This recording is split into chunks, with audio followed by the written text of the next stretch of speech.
د ګلبدین حکمتيار او عبدالله لېدنه او د عطا محمد نور کنايې روحي 499 دی لړم.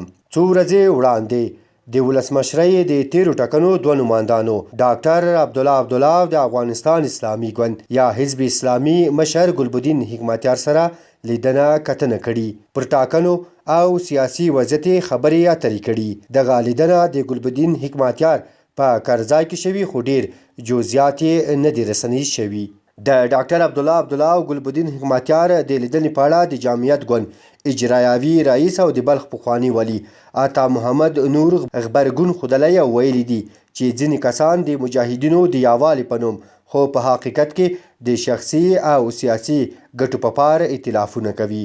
عطا وایي چې ډاکټر عبدالله له ګلبدین حکمتيار سره لیدنې کتنې کوي او حکمتيار هغه څوک دی چې احمد شاه مسعود د ملي اتل په توګه نه پیژني. د هیواد ملي اتل یعنی احمد شاه مسعود ته د ISI نوکر وایي.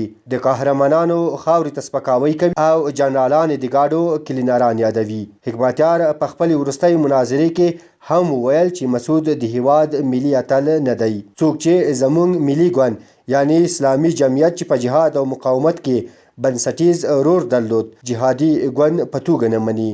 او وروستی دا چې هغه څوک چې زموږ ژبې او ټابر ته سپکاوی کوي نو موږ څنګه ورسره یووالی او ائتلاف کولی شو.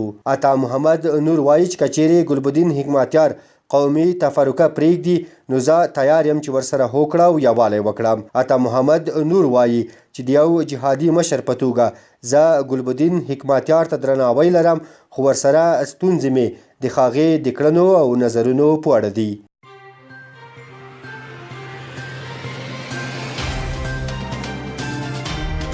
د افغانستان نړۍ او سیمې د مهمو خبرونو پیښو او جریانونو په اړه د تازه پر وخت او دقیقو خبرونو لپاره د روحي ویبپاڼې د یوټیوب چینل لایک او سبسکرایب کړئ ترڅو زموږ نوي او تازه ویډیوګانې پر وخت درته ورسیږي.